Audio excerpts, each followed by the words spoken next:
पूर्णमदः पूर्णमिदं पूर्णात् पूर्णमुदच्यते पूर्णस्य पूर्णमादाय पूर्णमेवावशिष्यते। हरि ओम्। ईशावास्यमिदं सर्वं यत्किञ्च जगत्यां जगत् तेन तत्तेन भुञ्जितामाग्रेत्तस्य विघ्नं यं ब्रह्मा वरुणेन्द्र रुद्र मरुतः स्तुवन्ति दिव्यैस्तवैः वेदैः साङ्गपदक्रमोपनिषदैः गायन्ति यं सामगा ध्यानाद्वस्तितद्गतेन मनसा पश्यन्ति यं योगिनो यस्यां तं न विदुसुरासुरगणा देवाय तस्मै नमः।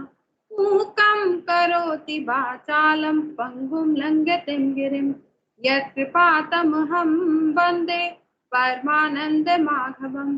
या कुन्देन्दुतुषारहारधवला या शुभ्रवस्त्रावृता या वीणावरदण्डमण्डितकरा या श्वेत पद्मासना या ब्रह्माच्युतशङ्खप्रभृतिभिः देवैः सदा वन्दिता सा मां पातु सरस्वती भगवती निशेष जड्यापः। नमोऽस्तुते व्यासविशालबुद्धे कुलारविन्दायतपत्रने तेन त्वभर्तरिपूर्णा प्रज्वलितो ज्ञानमय प्रदीपा व्यासाय विष्णुरूपाय व्यासरूपाय विष्णवे नमोर्वै ब्रह्मनिधये वासिष्ठाय नमो नमः।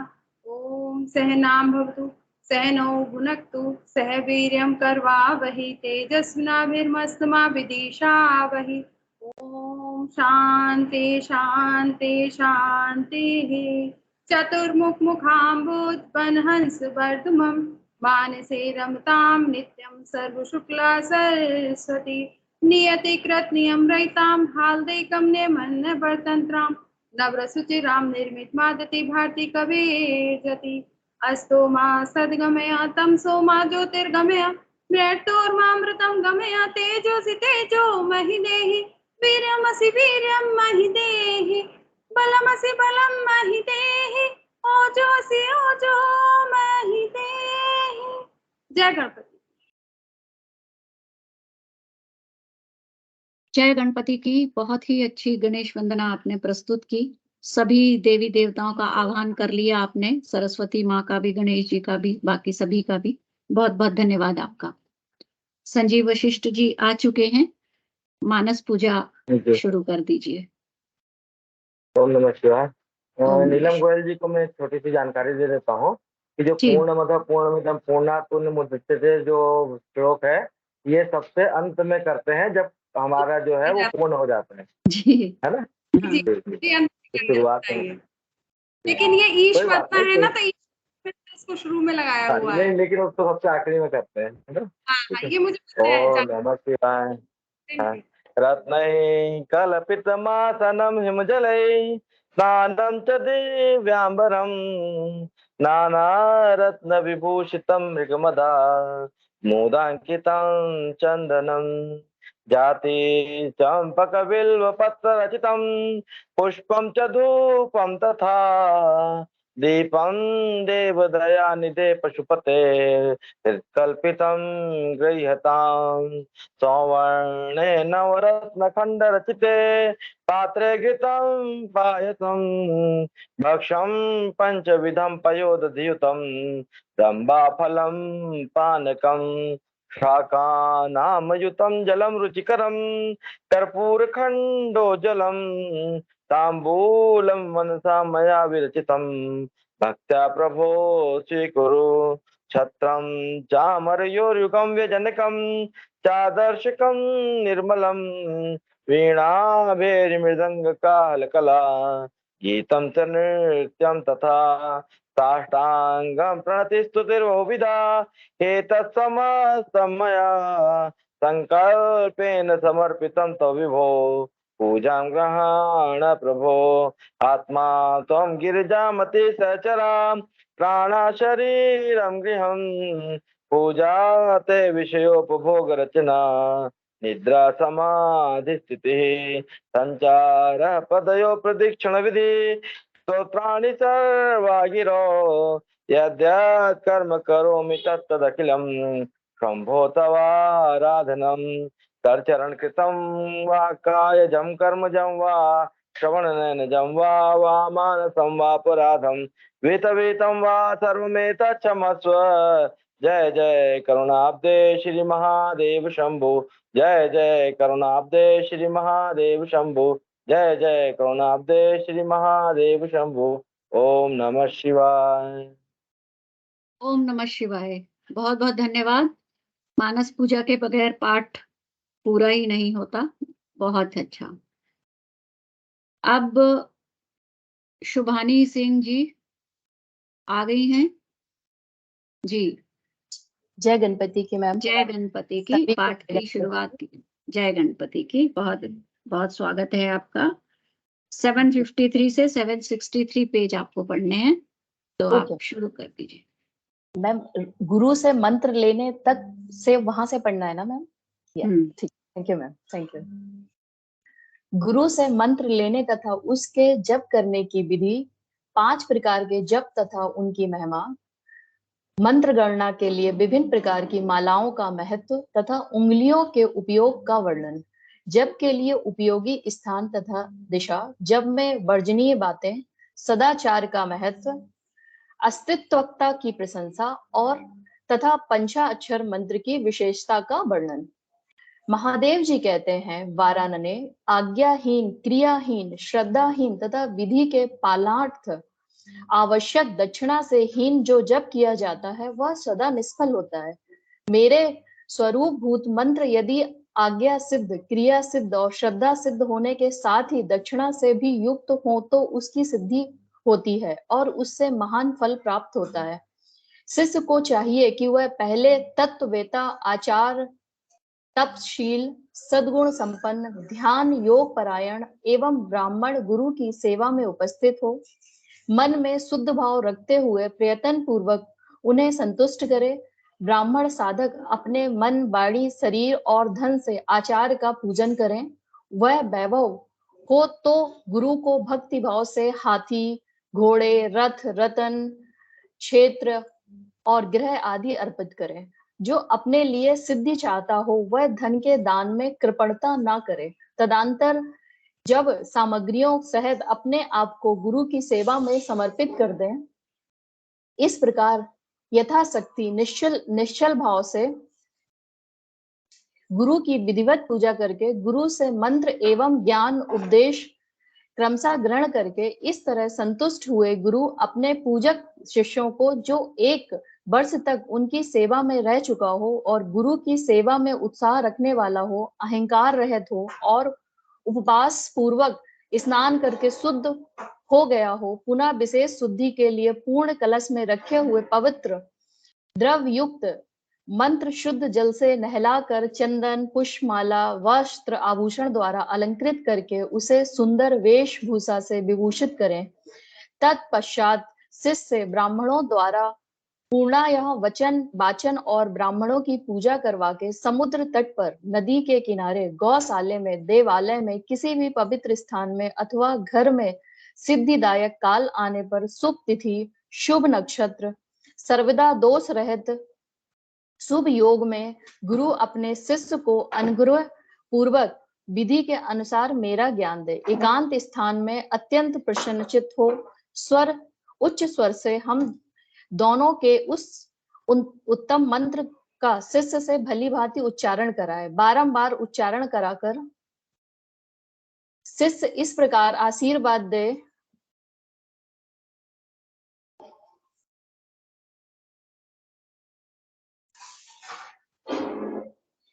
शिष्य इस प्रकार से आशीर्वाद दे कि तुम्हारा कल्याण हो।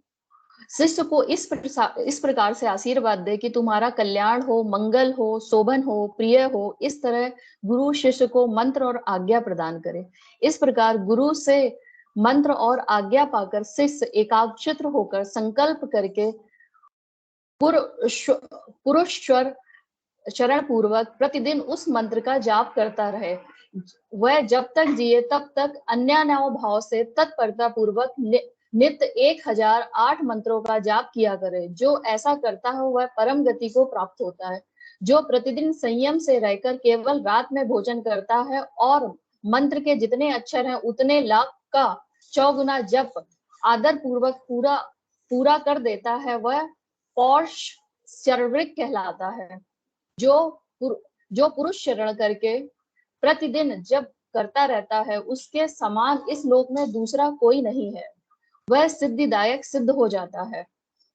साधक को चाहिए कि वह शुद्ध देश में स्नान करके सुंदर आसन बांधकर अपने हृदय में दूसरों के साथ मुझ शिव का और अपने गुरु चिंतन करते हुए उत्तर या पूर्व की ओर मुंह किए भौन भाव से बैठे, चित्त को एकाग्र करे और दहन प्लावन आदि के द्वारा पांचों तत्वों का शोधन करके मंत्र का न्यास आदि करे।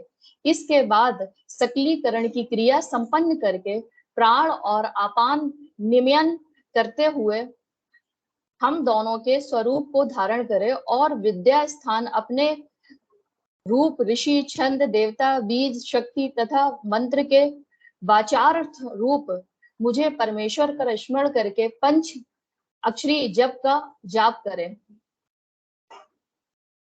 मानस जप उत्तम है, उपांशु जप उत्तम है, वाचक जप तो उससे निम्न कोटि का माना गया है, ऐसा अगाम अर्थ विशारद विद्वानों का कथन है, जो ऊंचे नीचे स्वर से युक्त तथा स्पष्ट और अस्पष्ट पदों एवं अक्षरों के साथ मंत्र का वाणी द्वारा उच्चारण करते हैं, उसको यह जप वाचक कहलाता है। जिस जप में केवल जिह्वा मात्र हिलती है अथवा बहुत धीरे स्वर में अक्षरों का उच्चारण होता है तथा जो दूसरों के कानों में पड़ने पर भी उन्हें कुछ सुनाई नहीं देता, ऐसे जप को उपांशु कहते हैं।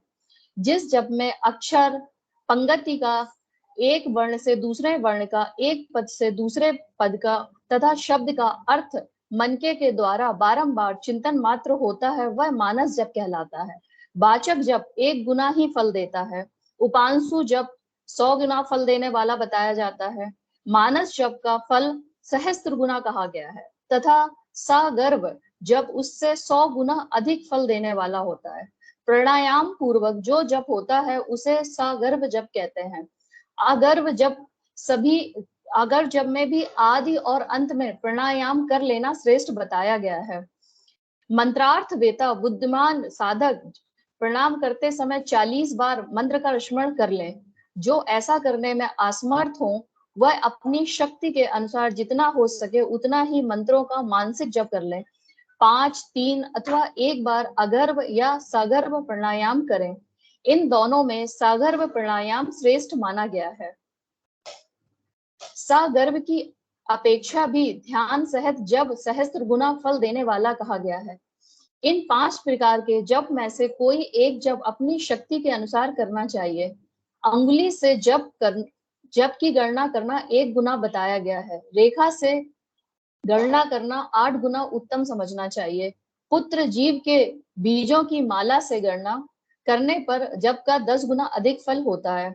संघ के मनकों से 100 गुना, मूंगों से 1000 गुना, स्फटिक की माला से 10,000 गुना, मोतियों की माला से लाख गुना, पद्माक्ष से 10 लाख गुना, सुवर्ण के बने हुए मनकों से गणना करने पर कोटि गुना अधिक फल बताया गया है।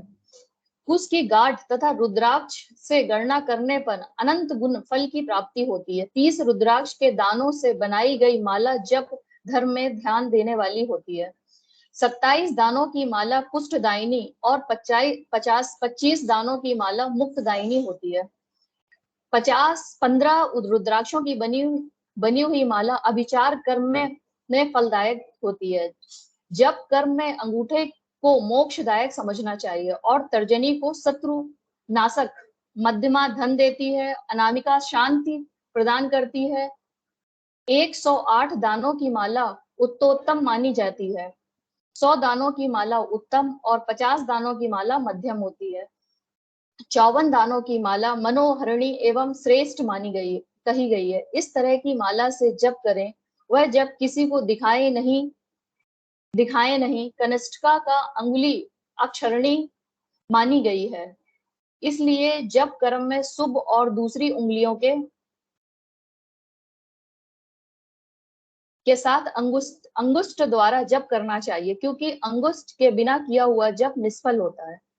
घर में किए गए जप को समान एवं 1 गुना समझना चाहिए। गौशाला में उसका फल 100 गुना हो जाता है। पवित्र वन या उद्यान में किए गए जप का फल सहस्त्र गुना बताया जाता है।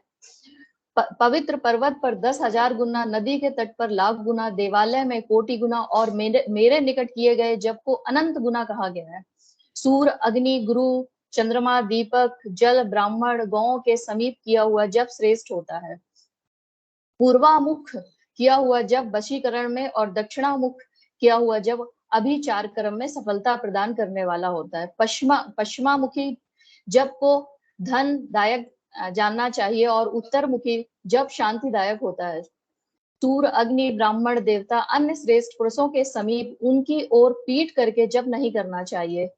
सिर पर पगड़ी रखकर, कुर्ता पहनकर, नंगा होकर, बाल खोलकर, गले में कपड़ा लपेटकर, शुद्ध अशुद्ध हाथ लेकर, संपूर्ण शरीर से अशुद्ध रहकर तथा विलास पूर्वक कभी जप नहीं करना चाहिए। जप करते समय क्रोध, मद, छींकना, थूकना, जमाई लेना तथा कुत्तों और नीच पुरुषों की ओर देखना वर्जित होता है। यदि कभी वैसा संभव हो जाए तो आचमन करें अथवा तुम्हारे साथ मेरा स्मरण करें और ग्रह नक्षत्रों का दर्शन करें अथवा प्राणायाम कर लें।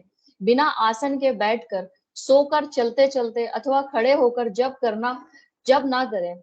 गली में या सड़क पर, अपवित्र स्थान में या अंधेरे में भी जप ना करें। दोनों पांव फैलाकर, कुटकुट आसन में बैठकर, सवारी या खाट पर चढ़कर अथवा चिंता से व्याकुल होकर जप ना करें। यदि शक्ति हो तो इन सब नियमों का पालन करते हुए जप करें और अशक्त पुरुष यथाशक्ति जप करें। इस विषय में बहुत कहने से भी क्या लाभ। संक्षेप में मेरी यह बात सुनो। सदाचारी मनुष्य शुद्ध भाव से जप और ध्यान करके कल्याण का भागी होता है। आचार परम धर्म है। आचार उत्तम धन है। आचार श्रेष्ठ विद्या है और आचार ही परम गति है। आचारहीन पुरुष संसार में निंदित होता है और परलोक में भी सुख नहीं पाता। इसलिए सबको आचारवान होना चाहिए। वेदज्ञ और विद्वानों ने वेद शास्त्र के कथा अनुसार जिस वर्ण के लिए जो कर्म विहित किया है, उस वर्ण के पुरुष को उसी कर्म का सम्यक आचरण करना चाहिए। वही उसका सदाचार है और दूसरा नहीं। सत्पुरुषों ने उसका आचरण किया है, इसलिए वह सदाचार कहलाता है। उस सदाचार का भी मूल कारण आस्तिकता है। यदि मनुष्य आस्तिक है तो प्रमाद आदि के कारण सदाचार से कभी भ्रष्ट हो जाने पर भी दूषित नहीं होता। अतः सदा आस्तिकता का आश्रय लेना चाहिए। जैसे यह लोक में सत्कर्म करने से सुख और दुष्कर्म करने से दुख होता है, उसी तरह परलोक में भी होता है। इस विश्वास को आस्तिकता कहते हैं। सदाचार से हीन पतित अत्यंत का उद्धार करने के लिए कलयुग में पंचाक्षर मंत्र से बढ़कर कोई उपाय नहीं है। चलते फिरते, खड़े होकर, स्वेच्छा अनुसार कर्म करते हुए अपवित्र या पवित्र पुरुषों के जप करने पर भी यह मंत्र निष्फल नहीं होता। आतंज, मूर्ख, मूढ़, पतित, मर्यादा रहित और नीच के लिए भी यह मंत्र निष्फल नहीं होता। किसी भी अवस्था में पड़ा हुआ मनुष्य भी यदि मुझ में उत्तम भक्ति भाव रखता है तो उसके लिए यह मंत्र निसंदेह सिद्ध होगा ही, किंतु दूसरे किसी के लिए यह सिद्ध नहीं हो सकता। प्रिय, इस मंत्र के लिए लग्न, तिथि, नक्षत्र, वार और योग आदि का अधिक विचार अपेक्षित नहीं है। यह मंत्र कभी सुप्त नहीं होता, सदा जागृत ही रहता है। यह महामंत्र कभी किसी का शत्रु नहीं होता। यह सदा सुसिद्ध, सिद्ध अथवा साध्य ही है।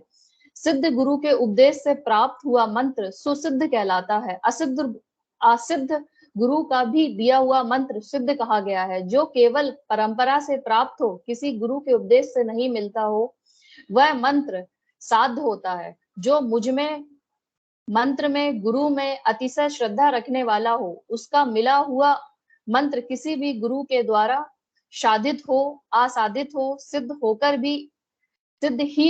होकर ही रहता है, इसमें संशय नहीं है।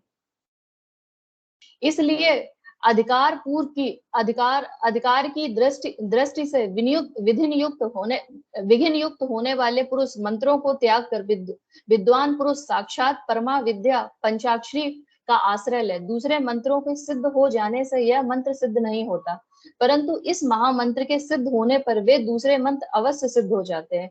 महेश्वरी, जैसे अन्य देवताओं के प्राप्त होने पर भी मैं नहीं प्राप्त होता, परंतु मेरे प्राप्त होने पर सब देवता प्राप्त हो जाते हैं, यही न्याय है।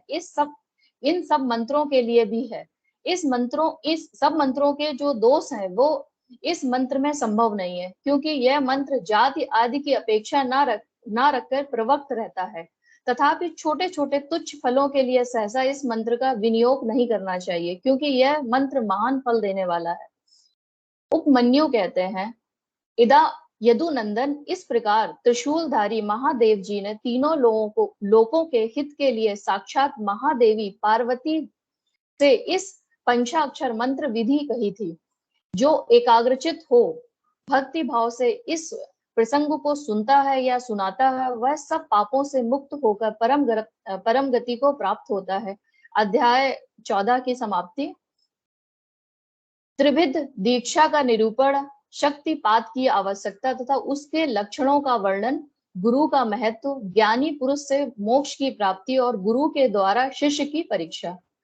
श्री कृष्ण बोले, भगवान, आपने मंत्र का महात्म्य और उसके प्रयोग का विधान बताया है, जो साक्षात वेद के तुल्य है। अब मैं उत्तम शिव संस्कार की विधि सुनना चाहता हूँ। जिस मंत्र ग्रहण के प्रकरण में आपने कुछ सूचित किया था, वह बात मुझे भूली नहीं है। उपमन्यु ने कहा, अच्छा, मैं तुम्हें शिव द्वारा कथित परम पवित्र संस्कार का विधान बता रहा हूँ, जो संपूर्ण पापों का शोधन करने वाला है। मनुष्य जिसके प्रभाव से पूजा आदि में उत्तम अधिकार प्राप्त कर लेता है, उस षोडश शोधन कर्म को संस्कार कहते हैं। संस्कार अर्थात शुद्धि करने से ही उसका नाम संस्कार है।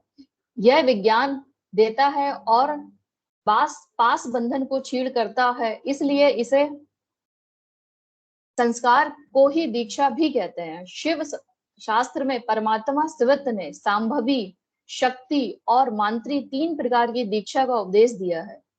गुरु के दृष्टि पात्र मात्र से, स्पर्श से, संभाषण से भी जीव को जो तत्काल पासों को नाश करने वाली संज्ञा सम्यक बुद्धि प्राप्त होती है, वह सांभवी दीक्षा कहलाती है। उस दीक्षा के भी 2 भेद हैं, तीव्रता और तीव्रतरा। पाशों को छीड़ होने से जो शीघ्रता और मदनता होती है, उसके भेद से भी 2 भेद होते हैं, जिससे दीक्षा से तत्काल सिद्धि और शांति प्राप्ति होती है। वही तीव्रतरा मानी गई है। जीवित पुरुष के पाप का अत्यंत शोधन करने वाली जो दीक्षा है, उसे तीव्रता कहा गया है। गुरु योग मार्ग से शिष्य के शरीर में प्रवेश करके ज्ञान दृष्टि से जो ज्ञानवती दीक्षा देते हैं, वह शाक्ति कही गई है। क्रियावती दीक्षा को मंत्री दीक्षा कहते हैं।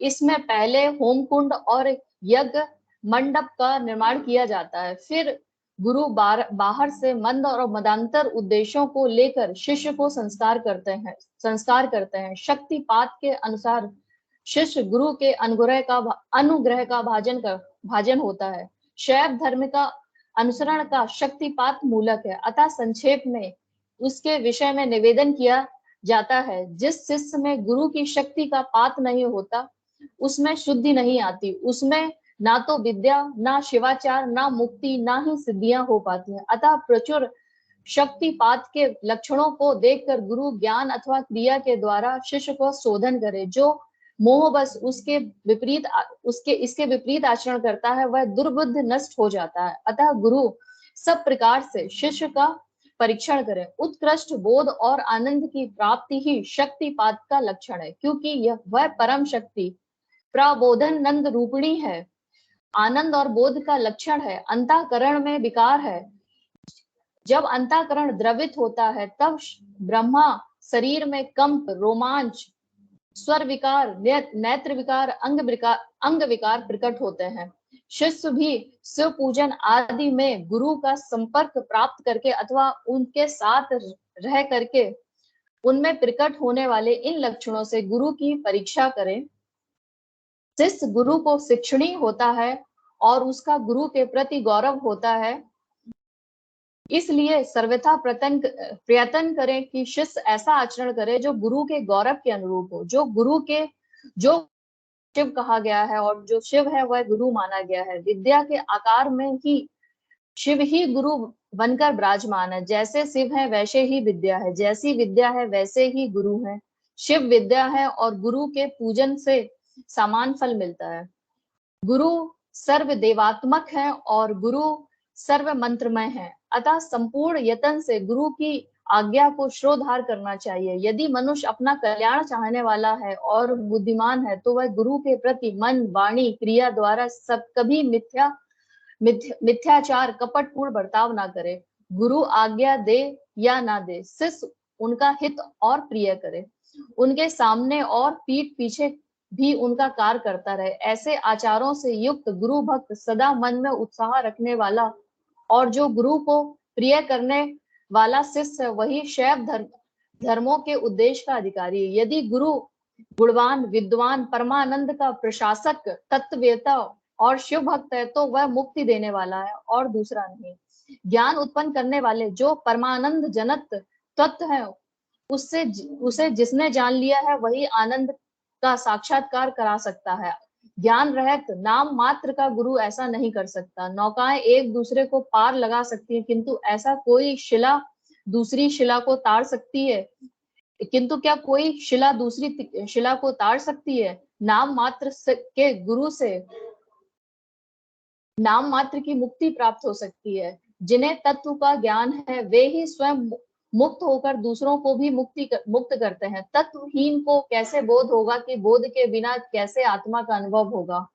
जो आत्मानुभव से शून्य है वह पशु कहलाता है। पशु की प्रेरणा से कोई पशुत्व नहीं लांघ सकता। अतः तत्वज्ञ पुरुष ही मुक्ति और मोचक हो सकता है, अन्य नहीं। समस्त शुभ लक्षणों से युक्त, संपूर्ण शास्त्रों का ज्ञाता तथा सब प्रकार के उपाय विधान कर जानकार होने पर भी वह तत्व ज्ञान से हीन है, उसका जीवन निष्फल है। जिस पुरुष की अनुभव पर्यंता बुद्धि तत्व के अनुसंधान में प्रवृत्त होती है उनके दर्शन, स्पर्श आदि से परमानंद की प्राप्ति होती है। अतः जिसके संपर्क से उत्कृष्ट बोध स्वरूप आनंद की प्राप्ति संभव हो, बुद्धिमान पुरुष उसी को अपना गुरु चुने और दूसरे को नहीं। योग गुरु का जब तक अच्छी तरह ज्ञान ना हो जाए तब तक विनयाचार चतुर मुमुक्ष शिष्यों को उनकी निरंतर सेवा करनी चाहिए। उनका अच्छी तरह ज्ञान सम्यक परिचय हो जाने पर उनमें सुस्थिर भक्ति करें। जब तक तत्व का बोध ना हो जाए तब तक निरंतर गुरु सेवा में लगे रहें। तत्व ना तो कभी छोड़े और ना किसी भी तरह उसकी उपेक्षा करें। जिस प्रकार एक वर्ष तक रहने पर भी शिष्य छोड़े से भी आनंद और प्रबोध की उपलब्धि ना हो, वह शिष्य उसे छोड़कर दूसरे गुरु का आश्रय ले। गुरु को भी चाहिए कि वह अपने आश्रित ब्राह्मण जाति शिष्यों को 1 वर्ष तक परीक्षा करे, क्षत्रिय शिष्य की 2 वर्ष और वैश्य की 3 वर्ष तक परीक्षा करे। प्राणों को संकट में डालकर सेवा करने और अधिक धन आदि का अनुकूल प्रतिकूल आदेश देकर उत्तम जाति वालों को छोटे काम में लगाकर छोटों को उत्तम काम में नियुक्त करके उनके धैर्य और सहनशीलता की परीक्षा करे। गुरु के तिरस्कार आदि करने पर भी जो विषाद नहीं प्राप्त हो वे ही संयमी, शुद्ध और शिव संस्कार कर्म के योग हैं। जो किसी की हिंसा नहीं करते हो, सबके प्रति दयालु होते हो, सदा हृदय में उत्साह रखकर सब कार्य करने के उदित हो, अभिमान शून्य, बुद्धिमान, स्पर्धा रहित होकर प्रिय वचन बोलते हो, सरल, कोमल, स्वच्छ, विनयशील, सुस्थिरचित्त, शौचाचार से संयुक्त शिव भक्त होते हैं। ऐसे आचार व्यवहार वाले 2 जातियों को मन, वाणी, शरीर और क्रिया द्वारा यथाचित तरीके से शुद्ध करके तत्व का बोध करना चाहिए। यह शास्त्रों का निर्णय है। शिव संस्कार कर्म में नारी का स्वतः अधिकार नहीं है। यदि वह शिव भक्त है तो पति की आज्ञा से ही उक्त संस्कार की अधिकारिणी होती है।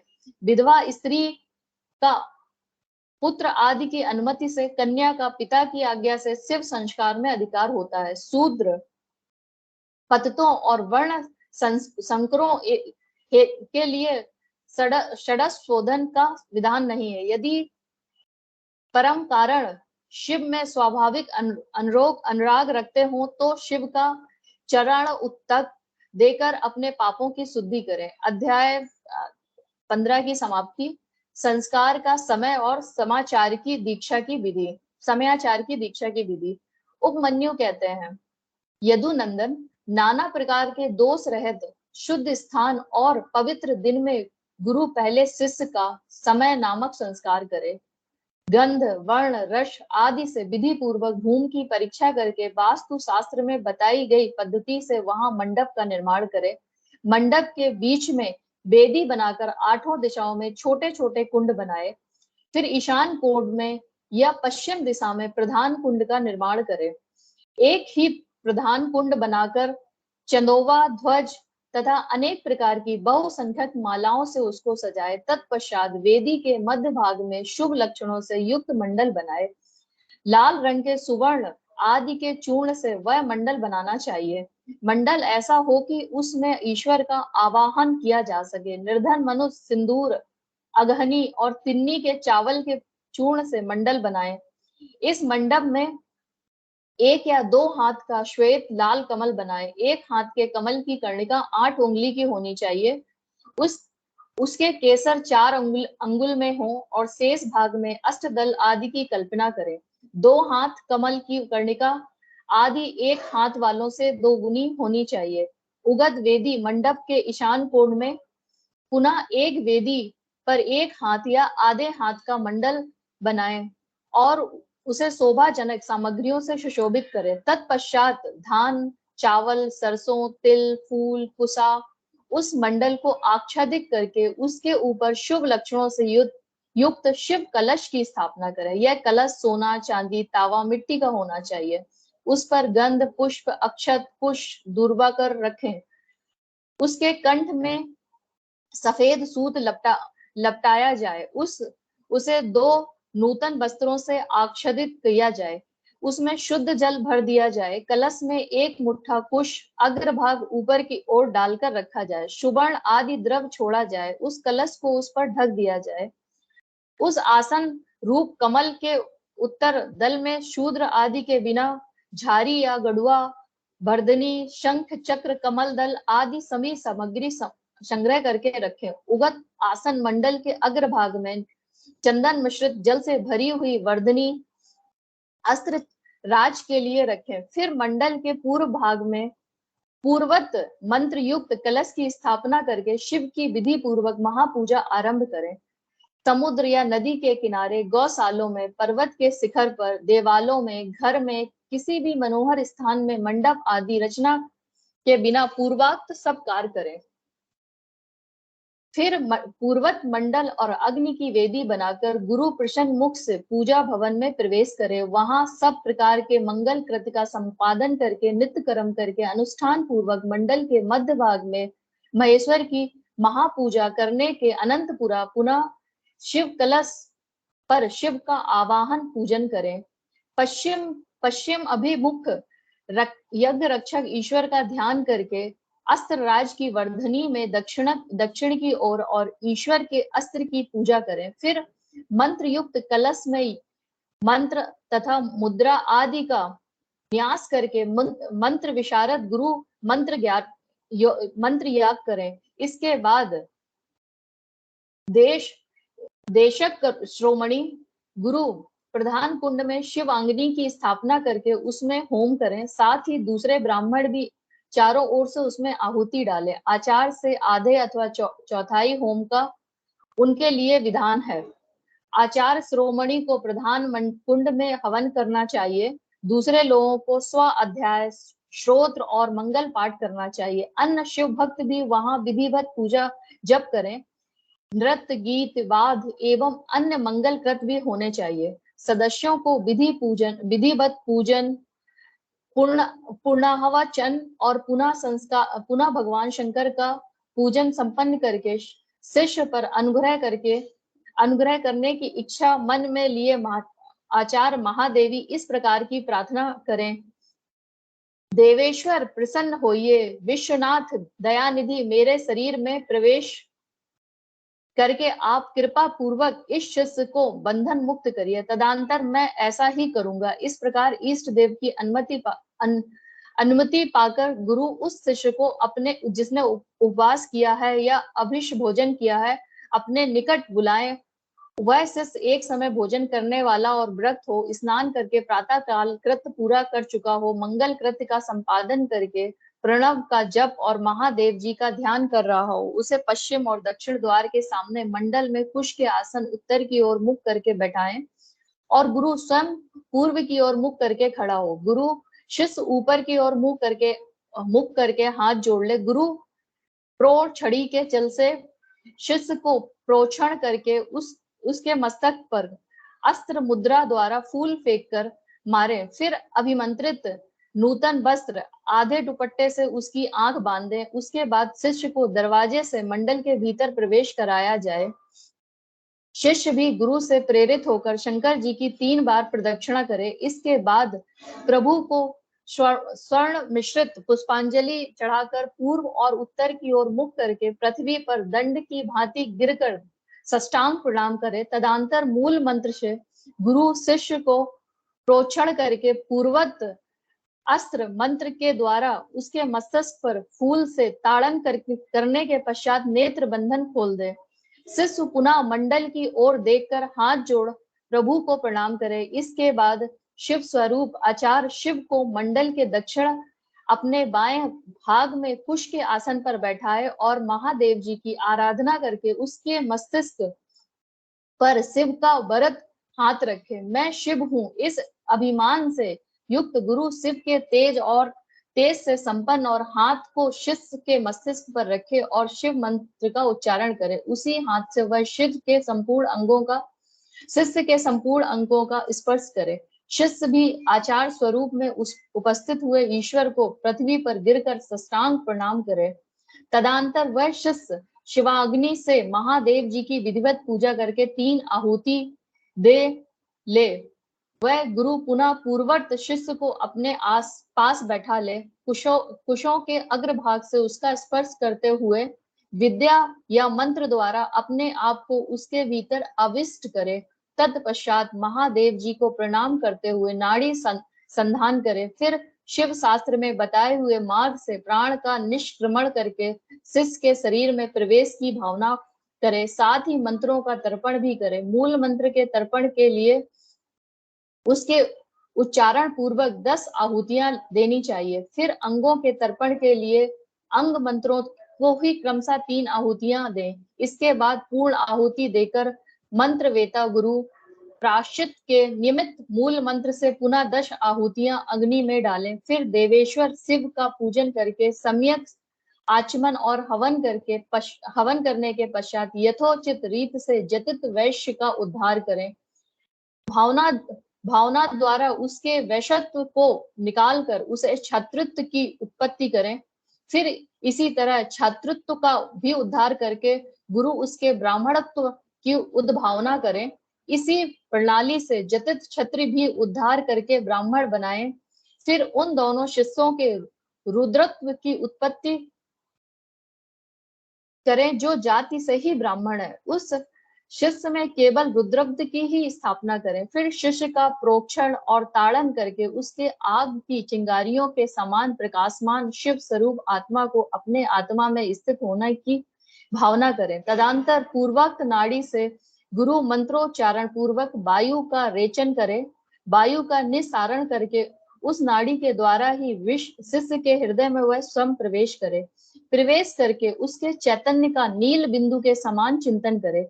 साथ ही वह भावना करे कि जिस तेज इसका सारा मल नष्ट हो गया वह पूर्णतः प्रकाशित हो रहा है। उसके बाद उस जीव चैतन्य को लेकर नाड़ी से संहार मुद्रा एवं पूरक प्राणायाम द्वारा अपने आत्मा से एकीभूत करने के लिए उसमें निविष्ट करे। फिर रेचक की भांति कुंभक द्वारा उसी नाड़ी से उस जीव चैतन्य को वहां से लेकर शिष्य के हृदय में स्थापित करे। तत्पश्चात शिष्य का स्पर्श करके शिव से उपलब्ध हुए यज्ञोपीत को देकर गुरु 3 बार आहुतियां दे पूर्ण आहुति होम करे। इसके बाद आराध्य देव के दक्षिण भाग में शिव को कुश और फूल से आच्छादित करके श्रेष्ठ आसन पर बैठाकर शिष्य को बैठाकर उसका मुख उत्तर की ओर कर उस पर स्वास्तिक आसन में स्थित करे। शिष्य गुरु की और हाथ जोड़े रहे, शिष्य गुरु की ओर हाथ जोड़े रहे और गुरु स्वयं पूर्वामुख हो श्रेष्ठ आसन पर खड़ा रहे। पहले से ही स्थापन पूर्वक सिद्ध किए हुए पूर्ण घटकों को लेकर शिव का ध्यान करते हुए मंत्र पाठ तथा मांगलिक बाधाओं की ध्वनि के साथ शिष्य का अभिषेक करे। तदंतर शिष्य उस अभिषेक के जल को पोंछकर श्वेत वस्त्र धारण करे, आचमन करके अलंकृत होकर हाथ जोड़कर मंडप में जाए।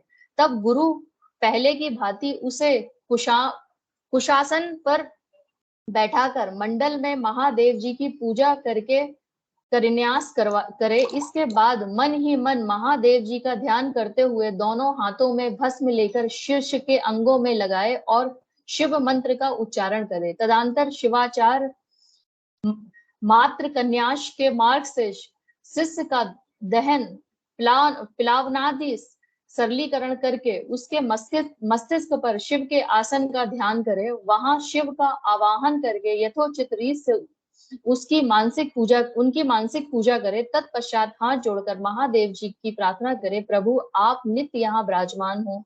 इस तरह प्रार्थना करके मन ही मन यह भावना करे कि शिष्य भगवान शंकर के तेज से प्रकाशित हो रहा है। उसके बाद पुनः शिव की पूजा करके शिवारूपिणी शैवी आज्ञा प्राप्त करके गुरु शिष्य के कान में धीरे धीरे शिव मंत्र का उच्चारण करे। शिष्य हाथ जोड़े उस समय मंत्र को सुनकर उसी में मन लगाकर शिवाचार्य की आज्ञा के अनुसार धीरे धीरे उसकी आवृत्ति करे। फिर मंत्र ज्ञान कुशल आचार शाक्त मंत्र का उद्देश्य से उसका सुख पूर्वक आचरण करवाकर शिष्य के प्रति मंगलासंस करके तत्पश्चात संक्षेप में वाचक योग्य के अनुसार स्वरूप ईश्वर रूप मंत्र का उद्देश्य देकर योगासन की शिक्षा दे। तदंतर शिष्य गुरु की आज्ञा से शिव अग्नि गुरु के समीप भक्ति भाव से प्रतिज्ञा पूर्वक निम्नांकित रूप से दीक्षा वाक्य का उच्चारण करे।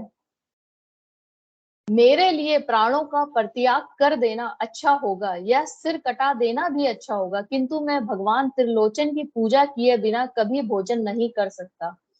जब तक मोह दूर ना हो तब तक वह भगवान शिव में ही निष्ठा रखकर उन्हीं के आश्रित हो नियम पूर्वक उन्हीं की आराधना करता है। फिर भगवान शिव ही उसे योग क्षेम प्रदान करते हैं। ऐसा करने से उस शिष्य का नाम समय होगा, उस शिवा आश्रम में रहने का अधिकार प्राप्त होगा। वहां रहने वाले शिष्य को गुरु की आज्ञा का पालन करते हुए सदा उसके बस में रहना चाहिए। इसके बाद गुरु कर न्यास करके अपने हाथ भस्म लेकर मूल मंत्र का उच्चारण करते हुए उस भस्म और रुद्राक्ष को अभिमंत्रित करके शिष्य के हाथों में दे दे। साथ ही महादेव जी की प्रतिमा तथा उनका गूढ़ शरीर और यथासंभव पूजा होम जप ध्यान साधन भी दे। फिर वह शिष्य भी शिवाचार से प्राप्त हुई उन वस्तुओं को उन्हीं की आज्ञा से बड़े आदर के साथ ग्रहण करे, उनकी आज्ञा का उल्लंघन ना करे। आचार से प्राप्त हुई सारी वस्तुओं को भक्ति भाव से सिर पर रख कर ले जाए और उनकी रक्षा करे। अपनी रुचि के अनुसार मठ में घर में शंकर जी की पूजा करता हुआ उसके बाद गुरु भक्ति श्रद्धा बुद्धि के अनुसार शिष्य को शिवाचार की शिक्षा दे। शिवाचार्य ने समयाचार के विषय में जो कुछ कहा है, जो आज्ञा दी है और जो भी कुछ बातें बताई हैं, उन सबको शिष्य श्रोधार करे। गुरु के आदेश ही वह शिवा आगमन का ग्रहण पठन और श्रवण करे, ना तो अपनी इच्छा से करे और ना दूसरी की प्रेरणा से ही।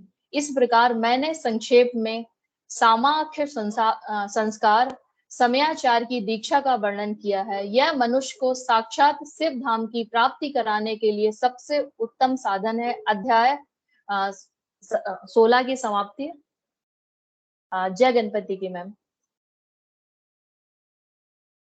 जय गणपति की शुभानी जी, बहुत ही अच्छे से आपने समझा के बहुत ही अच्छे से वाचन किया। धन्यवाद। जय गणपति की। अब मैं श्रीमती रुचि भाटिया से कहूंगी कि वो गणेश संकटनाशक का पाठ करें। जय गणपति की। ओम श्री गणेशाय नमः। जय गणपति की। श्री नारद उवाच प्रणम्य शिरसा देवं गौरीपुत्रं विनायकं भक्तावासं स्मर नित्यम् आयुष्कामार्थसिद्धये। प्रथमं वक्रतुण्डं च एकदन्तं द्वितीयकं तृतीयं कृष्णपिङ्गाक्षं गजवक्त्रं चतुर्थकं लंबोदरं पंचमं च षष्ठं विकटमेव च सप्तमं विघ्नराजेन्द्रं ध्रुववर्णं तथाष्टमं नवमं भालचन्द्रं च दशमं तु विनायकम् एकादशं गणपतिं द्वादशं तु गजाननं द्वादशेतानि नमामि त्रिसन्ध्यं य पठे नर नाच विघ्नभयं तस्य सर्वसिद्धिकरं प्रभु। विद्यार्थी लप्ते विद्यां धनार्थी लप्ते धनम पुत्रार्थी लप्ते पुत्रान् मोक्षार्थी लप्ते गतिं जपेत गणपति स्रोतम षड्भिर्मासे फलं लभेत संवत्सरेण सिद्धिं च लभते नात्र संचय। अष्टम भयो ब्राह्मणे भयश्च लिखित्वा य समर्पयेत् तस्य विद्या भावित सर्वा गणेशस्य प्रसादत। इति श्री नारद पुराणे श्री संकटनाशम गणेश स्तोत्रम संपूर्ण। ओम नमः शिवाय। ओम नमः शिवाय। ओम नमः शिवाय। जय गणपति की। बहुत ही अच्छा रुचि भाटिया जी, बहुत बहुत धन्यवाद। अब मैं अनीता मनावत जी को बुलाऊंगी। अब आगे का पार्ट कंटिन्यू करेंगी और 763 से 772 पेज तक पढ़ेंगी। जी जय गणपति के। मैम जय गणपति की। षडाद्वैत शोधन की विधि। उपमन्यु कहते हैं यदुनंदन, इसके बाद गुरु शिष्य की योग्यता को देखकर उसके संपूर्ण बंधनों की निवृत्ति के लिए षडाद्वैत शोधन करे। कला, तत्व, भुवन, वर्ण, पद और मंत्र, ये ही संक्षेप से छह अध्वा कहे गए हैं। निवृत्ति आदि जो 5 कलाएं हैं उन्हें विद्वान पुरुष कलाध्वा कहते हैं। अन्य 5 अध्वा इन 5 कलाओं से व्याप्त हैं। शिव तत्व से लेकर भूमि पर्यंत जो 26 तत्व हैं उनको तत्वाध्वा कहा गया है। यह अध्वा शुद्ध और अशुद्ध के भेद से 2 प्रकार का है। आधार से लेकर उन्मना तक भुवनाध्वा कहा गया है। यह भेद और उपभेदों को छोड़कर 60 हैं। रुद्र स्वरूप जो 50 वर्ण हैं उन्हें वर्णाध्वा की संज्ञा दी गई है। पदों को पदाध्वा कहा गया है, जिसके अनेक भेद हैं। सब प्रकार के उपमंत्रों से मंत्राध्वा होता है जो परम विद्या से व्याप्त है। जैसे तत्वनायक शिव की तत्वों में गणना नहीं होती, उसी प्रकार यह मंत्र नायक महेश्वर की मंत्राध्वा में गणना नहीं होती। कलाध्वा व्यापक है और अन्य आध्वा व्याप्त हैं। जो इस बात को ठीक ठीक नहीं जानता है वह अश्वशोधन का अधिकारी नहीं है। जिसने 6 प्रकार के आध्वा का रूप नहीं जाना वह उनके व्यापक भाव को समझ ही नहीं सकता। इसलिए आध्वाओं के स्वरूप तथा उनके व्यापक भाव को ठीक ठाक जानकर ही आध्व शोधन करना चाहिए। पूर्ववत कुंड और मंडल निर्माण का कार्य वहां करके पूर्व दिशा में 2 हाथ लंबा चौड़ा कलश मंडल बनावे। तत्पश्चात शिवार्चन, शिष्य सहित स्नान और नित्य कर्म करके मंडप में प्रविष्ट हो पहले की ही भांति शिव जी की पूजा करें। फिर वहां लगभग 4 सेर चावल से तैयार की गई खीर में से आधा प्रभु को निवेद लगा दें और शेष खीर को होम के लिए रख दें। पूर्व दिशा की ओर बने हुए अनेक रंगों से अलंकृत मंडल में गुरु 5 कलशों की स्थापना करें। 4 को तो चारों दिशाओं में रखें और 1 को मध्य भाग में रखें।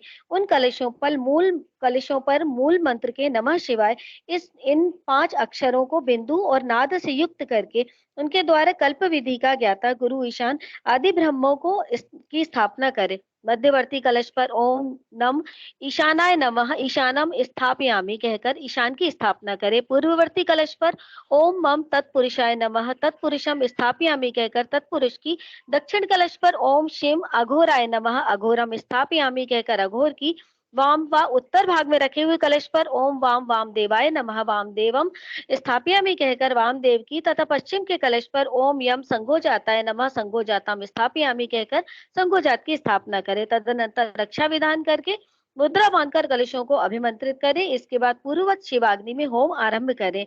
पहले होम के लिए जो आधी खीर रखी गई थी उसका हवन करके शेष भाग शिष्य को खाने के लिए दे। पहले की ही भांति मंत्रों का तर्पणांत कर्म करके पूर्णाहुति होम करने के पश्चात प्रदीपन कर्म करे। जपम कर्म में ओम हुम नमः शिवाय फट स्वाहा का उच्चारण करके क्रमशः हृदय आदि अंगों को 3-3 आहुति देनी चाहिए। अंगों में हृदय, सिर, शिखा, कवच, नेत्र, तय और अस्त्र, इन 6 की गणना है। इनमें से एक एक अंग को 3-3 बार मंत्र पढ़कर 3-3 आहुतियां देना चाहिए। इन सबके स्वरूप का तेजस्वी रूप में चिंतन करना चाहिए। इसके बाद ब्राह्मण की कुमारी कन्या के द्वारा काते हुए सफेद सूत की एक बार निर्गुण त्रिगुण करके पुनः त्रिगुण करे। फिर उस सूत्र को अभिमंत्रित करके उसका एक छोर शिष्य की शिखा के अग्रभाग में बांध दे। शिष्य सिर ऊंचा करके खड़ा हो जाए और इस अवस्था में वह सूत के पैर के अंगूठे तक लटकता रहे। सूत को उस तरह लटकाकर उसमें सुषुम्ना नाड़ी को संयोजना करे। फिर मंत्रज्ञ गुरु शांत मुद्रा के साथ मूल मंत्र से 3 आहुतियों का होम करके उस नाड़ी को लेकर उस सूत्र में स्थापित करे। फिर पूर्ववत फूल फेंककर शिष्य के हृदय में ताड़न करे और उससे चैतन्य को लेकर 12 आहुतियों के पश्चात शिव को निवेदित कर उस लटकते हुए सूत्र को एक सूत्र से जोड़े और हुम पट मंत्र से रक्षा करके उस सूत को शिष्य के शरीर में लपेट दे। फिर यह भावना करे कि शिष्य का शरीर मूल मंत्रमय पाश है। भोग और भोग तत्व ही इसका लक्षण है। यह विषय इंद्रियों और देह आदि का जनक है। तदनंतर शांत्यतीता आदि 5 कलाओं को जो आकाश आदि तत्व रूपिणी है उस सूत्र में उनके नाम ले लेकर जोड़ना चाहिए। यथा व्योम रूपिणी शांत्यतीत कलाम योजयामि, वायु रूपिणी शांति कलाम योजयामि, तेजो रूपिणी विद्या कलाम योजयामि, जल रूपिणी प्रतिष्ठा कलाम योजयामि, पृथ्वी रूपिणी निवृत्ति कला योजयामि। इस तरह इन कलाओं का योजन करके उनके नाम के अंत में नमः जोड़कर इसकी पूजा करे। यथा शांत्यतीत काले नमः, शांति काले नमः इत्यादि। अथवा आकाश आदि के बीजभूत हम यम रम वम लम मंत्रों द्वारा या पंचाक्षर के 5 अक्षरों में नाद बिंदु का योग करके बीज रूप हुए उन मंत्राक्षरों द्वारा क्रमशः पूर्वोक्त कार्य करके तत्व आदि में मलादि पाशों को व्याप्ति का चिंतन करे। इसी तरह मलादि पाशों में भी कलाओं की व्याप्ति देखे। फिर आहुति करके उन कलाओं को संदीपनी करे। तदनंतर शिष्य के मस्तक पर पुष्प से ताड़न करके उसके शरीर में लिपटे हुए सूत्र को मूल मंत्र के उच्चारण पूर्वक शांत्यतीत पद में अंकित करे। इस प्रकार क्रमशः शांत्यतीत से आरंभ करके निवृत्ति कला पर्यंत पूर्वोक्त करके 3 आहुतियां देकर मंडल में पुनः शिव का पूजन करे। इसके बाद देवता के दक्षिण भाग में शिष्य को कुश युक्त आसन पर मंडल में उत्तराभिमुख बिठाकर गुरु होमाविष्ट चरु उसे दे। गुरु के दिए हुए उस चरु को शिष्य आदर पूर्वक ग्रहण करके शिव का नाम ले उसे खा जाए। फिर 2 बार आचमन करके शिव मंत्र का उच्चारण करे। इसके बाद गुरु दूसरे मंडल में शिष्य को पंचगव्य दे। शिष्य भी अपनी शक्ति के अनुसार उसे पीकर 2 बार आचमन करके शिव का स्मरण करे। इसके बाद गुरु शिष्य को मंडल में पूर्ववत बिठाकर उसे शास्त्रोक्त लक्षण से युक्त दंत धावन दे। फिर पूर्व या उत्तर की ओर मुख करके बैठे और मौन उस दातोन के कोमल अग्रभाग द्वारा अपने दांतों की शुद्धि करे। फिर उस दातोन को धोकर फेंक दे और कुल्ला करके मुंह हाथ धोकर शिव का स्मरण करे। फिर गुरु की आज्ञा पाकर शिष्य हाथ जोड़े और शिव मंडल में प्रवेश करे। उस फेंके हुए दातून को यदि गुरु ने पूर्व, उत्तर या पश्चिम दिशा में अपने सामने देख लिया तब तो मंगल है, अन्यथा उन अन्य दिशाओं में देखने पर अमंगल होगा। यदि निंदित दिशा की ओर वह दिख जाए तो उसके दोष की शांति के लिए गुरु मूल मंत्र से 108 या 54 आहुतियों का होम करे। तत्पश्चात शिष्य का स्पर्श करके उसके कान में शिव नाम का जप करके महादेव जी के दक्षिण भाग में शिष्य को बिठाए। वहां नूतन वस्त्र पर बिछे हुए कुश के अभिमंत्रित आसन पर पवित्र हुआ शिष्य मन ही मन शिव का ध्यान करते हुए पूर्व की ओर सिराहना करके रात में सोए। शिखा में सूत बांधे हुए उस शिष्य की शिखा को शिखा से ही बांधकर गुरु नूतन वस्त्र द्वारा हुंकार उच्चारण करके उसे ढक दे। फिर शिष्य के चारों ओर भस्म, तिल और सरसों से 3 रेखा खींचकर फट मंत्र का जप करके रेखा के बाह्य भाग में दिक्पालों के लिए बलि दे। शिष्य भी उपवास पूर्वक वहां रात में सोया रहे और सवेरा होने पर उठकर अपने देखे हुए स्वप्न की बातें गुरु को बताए। अध्याय 17 समाप्त। षड्वदोष शोधन की विधि। उपमन्यु कहते हैं, यदुनंदन तदनंतर गुरु की आज्ञा ले शिष्य स्नान आदि संपूर्ण कर्म को समाप्त करके शिव का चिंतन करता हुआ हाथ जोड़कर शिव मंडल के समीप जाए। उसके बाद पूजा के सेवा पहले दिन का शेष सारा कृत्य नेत्र बंधन पर्यंत करके अनंतर गुरु उसे मंडल का दर्शन करावे। आंख में पट्टी बांधे रहने पर शिष्य कुछ फूल बिखेरे, जहां भी फूल गिरे वहीं उसको उपदेश दे। फिर पूर्ववत उसे निर्माल्य मंडल में ले जाकर ईशान देव की पूजन करावे और शिवाग्नि में हवन करे।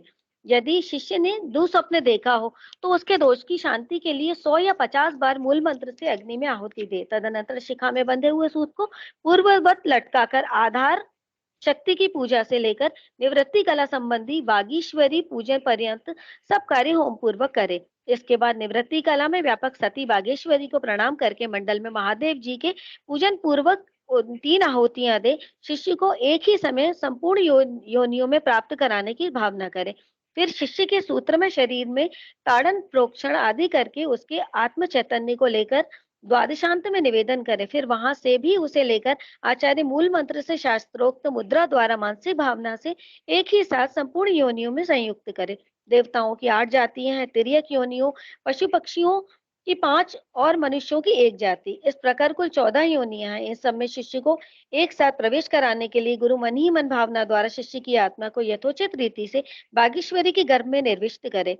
बागेश्वरी में गर्भ की सिद्धि के लिए महादेव जी का पूजन करे, प्रणाम और उनके निमित्त हवन करके यह चिंतन करे कि यथातत्व रूप से यह वह गर्भ सिद्ध हो गया। सिद्ध हुए गर्भ की उत्पत्ति, कर्मानुवृद्धि, सरलता, भोग प्राप्ति और पराप्रीति का चिंतन करे। तत्पश्चात उस जीव के उद्धार तथा जाति, आयु एवं भोग के संस्कार की सिद्धि के लिए 3 आहुतियों का हवन करके श्रेष्ठ गुरु महादेव जी से प्रार्थना करे।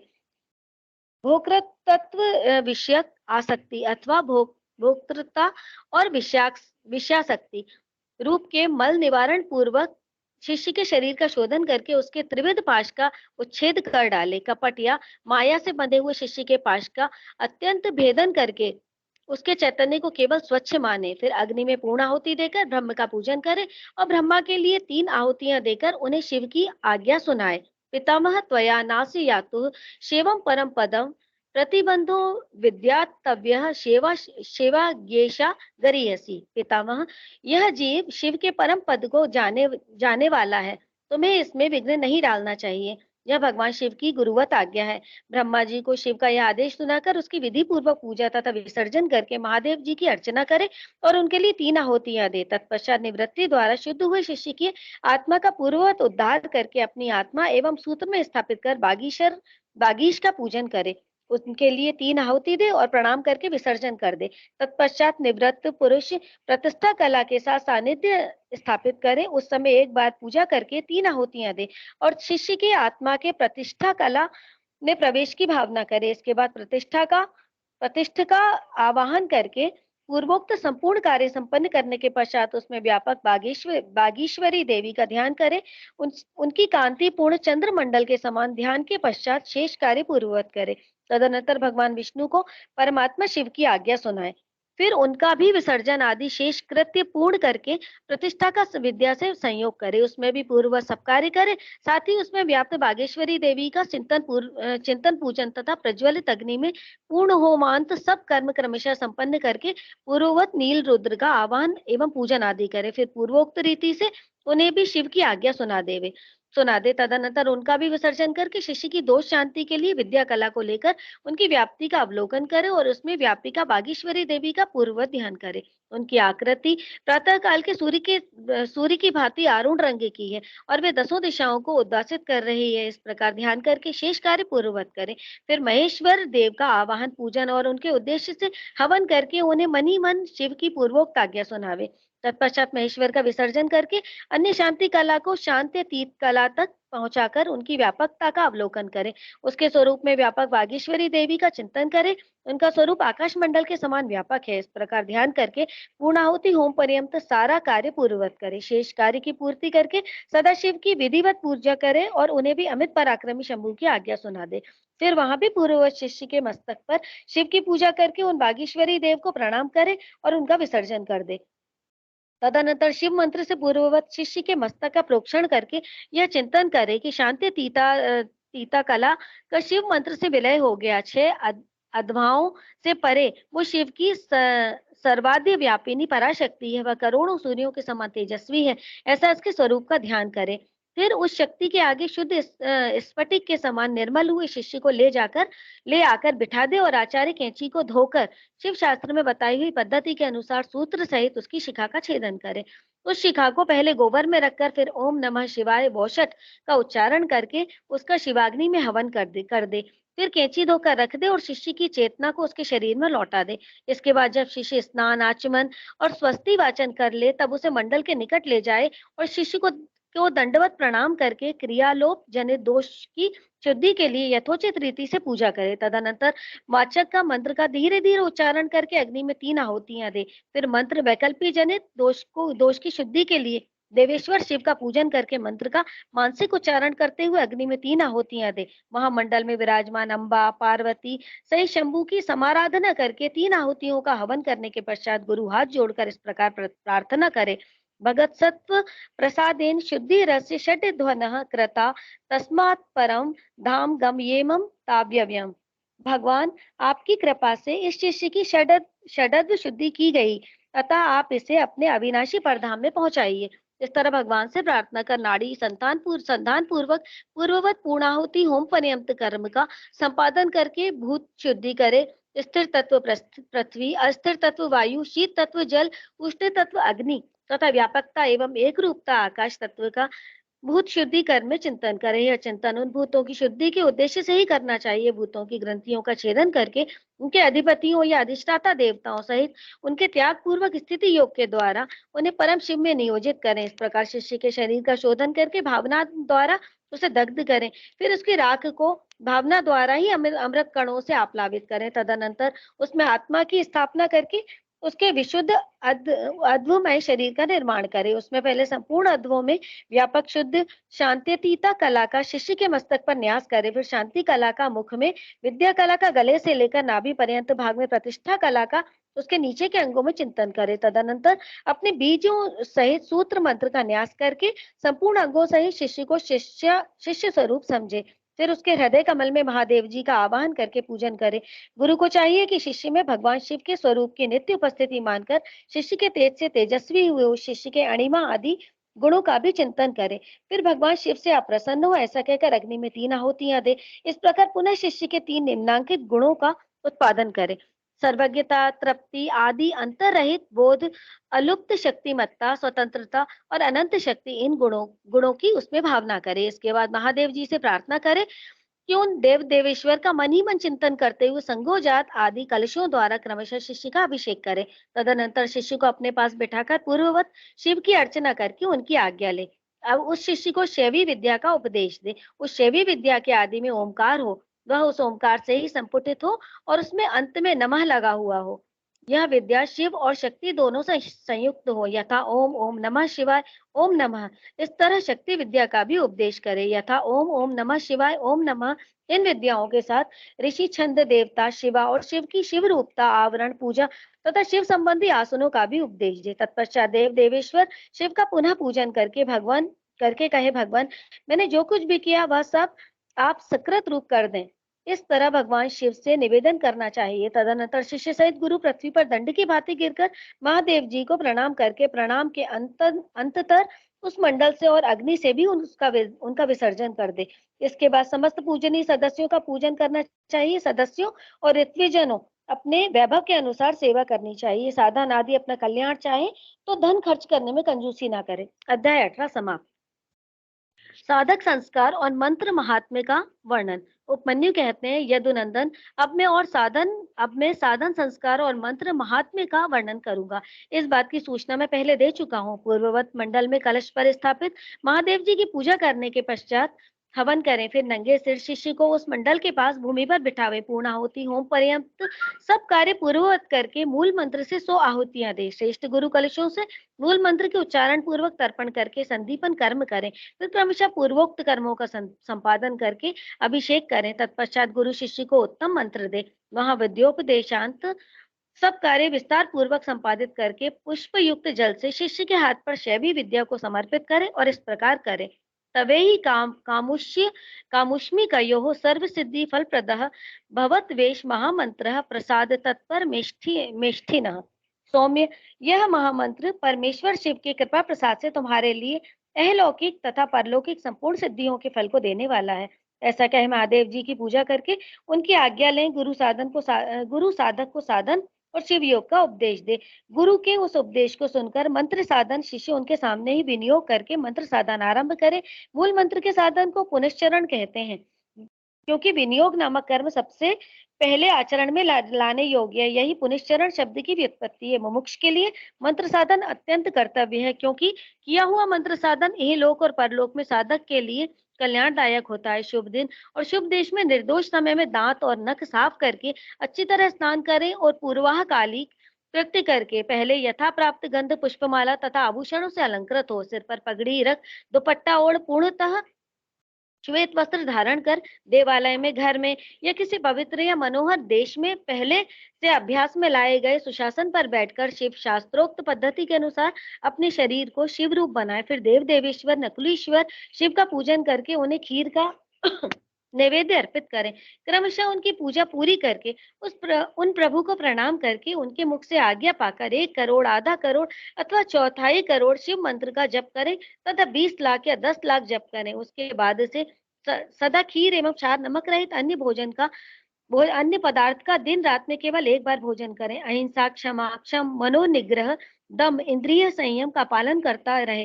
खीर न मिले तो फल मूल आदि का भोजन करे। भगवान शिव ने निम्नांकित भोज्य पदार्थों का विधान किया है, जो उत्तरोत्तर श्रेष्ठ है। पहले तो चरु भक्षण करने योग्य है, इसके बाद सत्तू के कण, जौ के आटे का हलवा, साग, दूध, दही, घी, मूल, फल और जल ये आहार के लिए विहित है। इन भक्ष्य भोज्य आदि पदार्थों को मूल मंत्र से अभिमंत्रित करके प्रतिदिन मौन भाव से भोजन करें। इस साधन में विशेष रूप से ऐसा करने का विधान है। व्रती को चाहिए कि 108 मंत्र से अभिमंत्रित किए हुए पवित्र जल से स्नान करे और अथवा नद के जल को यथाशक्ति मंत्र जप के द्वारा अभिमंत्रित करके अपने शरीर का पोषण कर ले। प्रतिदिन तर्पण करे और शिवाग्नि में आहुति दे। हवनीय पदार्थ 7, 5 या 3 द्रव्यों के मिश्रण से तैयार करे अथवा केवल घृत से ही आहुति दे।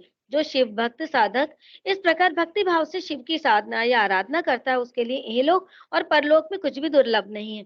अथवा प्रतिदिन भोजन किए ही एकाग्रचित्त हो 1 सहस्त्र मंत्र का जाप किया करे। मंत्र साधना के बिना भी जो ऐसा करता है, उसके लिए ना तो कुछ दुर्लभ है, ना ही कहीं उसका अमंगल ही होता है। वह इस लोक में विद्या, लक्ष्मी तथा सुख पाकर अंत में मोक्ष प्राप्त कर लेता है। साधन, विनियोग तथा नित्य नैमित्तिक कर्म में क्रमशः जल से, मंत्र से और भस्म से भी स्नान करके पवित्र शिखा बांधकर, यज्ञोपवीत धारण कर, कुश की पवित्री हाथ में लेकर, ललाट में त्रिपुंड लगाकर, रुद्राक्ष की माला लिए पंचाक्षर मंत्र का जप करना चाहिए। अध्याय 19 समाप्त। योगी शिष्य के आचार्य पद पर अभिषेक का वर्णन तथा संस्कार के विविध प्रकारों का निर्देश। उपमन्यु कहते हैं, यदुनंदन जिसका इस प्रकार संस्कार किया गया हो और जो पाशुपत व्रत का अनुष्ठान पूरा कर लिया हो, वह शिष्य अधि योगी हो तो गुरु उसका आदर आचार्य पद पर अभिषेक करे। योग्यता ना होने पर ना करे। इस अभिषेक के लिए पूर्ववत मंडल बनाकर परमेश्वर शिव की पूजा करे। फिर पूर्ववत 5 कलशों की स्थापना करे। इनमें 4 तो 4 दिशाओं में और 5वां मध्य में हो। पूर्व वाले कलश पर निवृत्ति कला का, पश्चिम वाले कलश पर प्रतिष्ठा कला का, दक्षिण कलश पर विद्या कला का और उत्तर कलश पर शांति कला का और मध्यवर्ती कलश पर शांति तीत कला का न्यास करके उसमें रक्षा आदि का विधान करके धेनु मुद्रा बांधकर कलशों को अभिमंत्रित करके पूर्ववत पूर्णाहुति पर्यंत होम करे। फिर नंगे सिर शिष्य को मंडप में ले जाकर गुरु मंत्रों का तर्पण आदि करे और पूर्णाहुति पर्यंत हवन एवं पूजन करके पूर्ववत देव देवेश्वर आज्ञा ले शिष्य को अभिषेक के लिए ऊंची आसन पर बिठावे।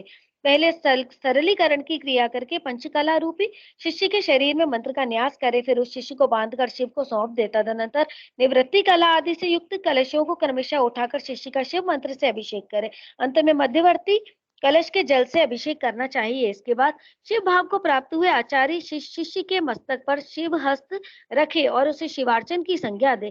तदनंतर उसको वस्त्राभूषणों से अलंकृत करके शिव मंडल में महादेव जी की आराधना करके 108 आहुतियां और पूर्ण आहुति दे। फिर देव देवेश्वर की पूजा एवं भूतल पर साष्टांग प्रणाम करके गुरु मस्तक पर हाथ जोड़कर भगवान शिव से यह निवेदन करे, भक्त वंशत्व प्रसादेन देशी कोअम मायाकृतः अनुग्रह त्वया देव दिव्याज्ञास्मे प्रदीयताम्।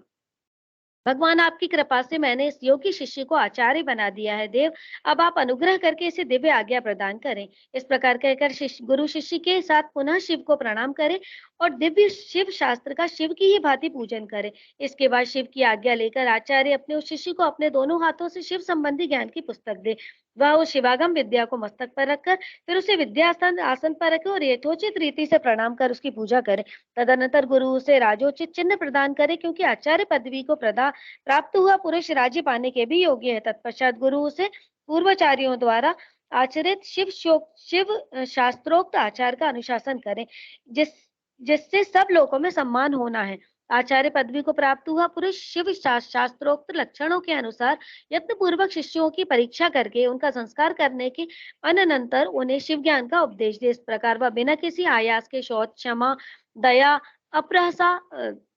अप्रहा, कामना त्याग तथा अनुसूया, ईर्ष्या त्याग आदि गुणों का यत्न पूर्वक अपने भीतर ग्रहण करे। इस तरह उस शिष्य को आदेश देकर मंडल से शिव कलशों का तथा अग्नि आदि का विसर्जन करके वह सदस्यों का भी पूजन, दक्षिणा आदि से सत्कार करे, अथवा अपने गणों सहित गुरु एक साथ ही यह संस्कार करे। जहाँ 2 या 3 संस्कारों का प्रयोग करना हो, वहां के लिए विधि का उपदेश किया गया है। वहां आदि में अश्वशुद्धि प्रकरण में कहे अनुसार कलशों की स्थापना करे, अभिषेक के सिवा समयाचार दीक्षा के सब कर्म करके शिव का पूजन और अश्वशोधन करे। अश्वशुद्धि हो जाने पर फिर महादेव जी की पूजा करे।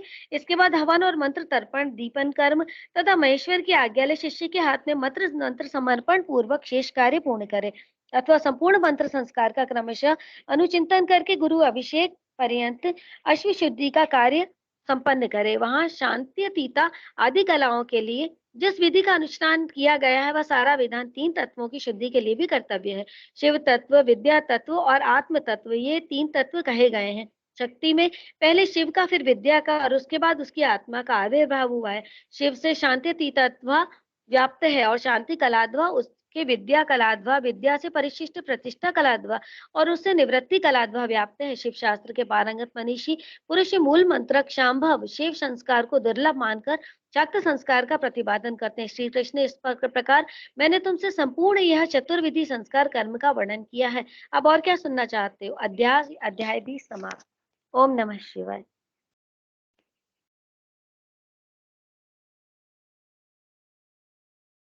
ओम नमः शिवाय। अनीता जी, बहुत ही आपका मन भावन वाचन रहा, बहुत अच्छे से आपने वाचन किया, बहुत बहुत धन्यवाद आपका। अब मैं नीना दानी जी से आग्रह करूंगी तो 9 बार महामृत्युंजय का जाप करें। नीना दानी जी हैं?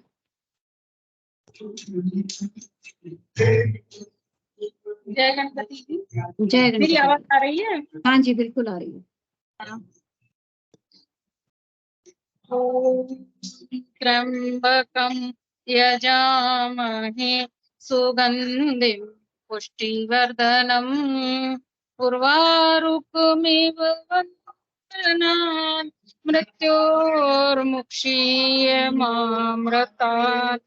ॐ त्र्यंबकं यजामहे सुगन्धिं पुष्टिवर्धनम् उर्वारुकमिव बन्धनान् मृत्योर्मुक्षीयमामृतात्।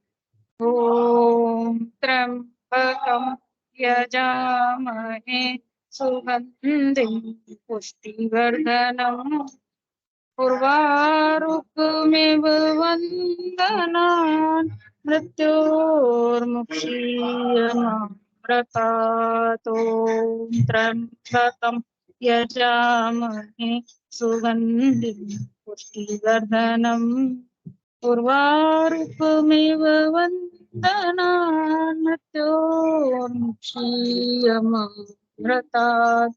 ॐ त्र्यंबकं यजामहे सुगन्धिं पुष्टिवर्धनम् उर्वारुकमिव बन्धनान् मृत्योर्मुक्षीयमामृतात्। त्र्यंबकं यजामहे सुगन्धिं पुष्टिवर्धनम् उर्वारुकमिव वन्दनान् मृत्योर्मुक्षीयमामृता। ॐ त्र्यम्बकं यजामहे सुगन्धिं पुष्टिवर्धनम् उर्वारुकमिव वन्दनान् मृत्योर्मुक्षीयमामृता। ॐ त्र्यम्बकं यजामहे सुगन्धिं वर्धनम् उर्वारुकमिव वन्दनान् मृत्योर्मुक्षीयमामृता। ओम नमः शिवाय, ओम नमः शिवाय, ओम नमः शिवाय।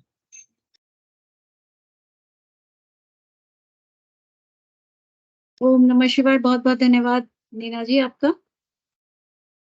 और अब मैं रुचि, आप ओम नमः शिवाय का जाप करवा दीजिए। आपकी आवाज म्यूट है। मैम अब आ रहा है? हाँ अब आ रहा है। ओम नमः शिवाय, ओम नमः शिवाय, हर हर भोले नमः शिवाय। ओम नमः शिवाय, ओम नमः शिवाय, हर हर भोले नमः शिवाय। विघ्नेश्वराय ओम विघ्नेश्वराय, हर हर भोले नमः शिवाय। अभी विघ्नेश्वराय अपने ओम कैमराज ऑन कर लीजिए। विघ्नेश्वराय, हर हर भोले नमः शिवाय। ओम नमः शिवाय, ओम नमः शिवाय, हर हर भोले नमः शिवाय। सोमेश्वराय ओम सोमेश्वराय, जटाधराय शिव जटाधराय। सोमेश्वराय ओम सोमेश्वराय, जटाधराय शिव जटाधराय। ओम शिवाय, ओम नमः शिवाय, हर हर भोले नमः शिवाय। नमः शिवाय, ओम नमः शिवाय, हर हर भोले नमः शिवाय। भुवनेश्वराय ओम महेश्वराय, हर हर भोले नमः शिवाय। भुवनेश्वराय ओम विघ्नेश्वराय, हर नमः शिवाय, नमः शिवाय, सब बोले नमः शिवाय, नमः शिवाय, नमः शिवाय, हर हर बोले नमः शिवाय। ओम नमः शिवाय, नमः शिवाय, हर हर बोले नमः शिवाय। जय गणपति की। ओम नमः शिवाय। जय शंभू गणपति। महाराज जय का गणपति। आशीर्वाद में यदि हमसे कोई भी त्रुटि हुई हो तो हमें क्षमा करें। ओम नमः शिवाय। जय गणपति की मैम। ओम नमः शिवाय। ओम नमः शिवाय। आज के पाठन में, वाचन में, कर्म से किसी भी तरह की अगर हमसे भूल हो गई हो, गलती हो गई हो तो भोलेनाथ क्षमा करें। इसी प्रार्थना के साथ आज का पाठ हम यही संपूर्ण करते हैं। कल फिर इसी समय हम उपस्थित होंगे। माता जी भी अभी आ गई हैं। कल अगर हो सके तो माता जी आप कहानी लेके आइए। ठीक है, ले आएंगे। जी जी। तो कल माता जी की कहानी भी सुनते हैं। तो कल मिलते कौन सी हैं। सुनना है ये तो बताओ। शंकर जी की सुनोगे, गणेश जी की सुनोगे, ये तो बताओ। आपको जो अच्छी लगे वो सुना दीजिए। नहीं, आपको जो लगता है तो सभी आती है हमको तो। आप माँ शंकर जी की भी सुना आती है। दीजिए। ठीक है, सुना दो। ठीक है। तो जय सभी गणपति। को हाँ। जय गणपति की।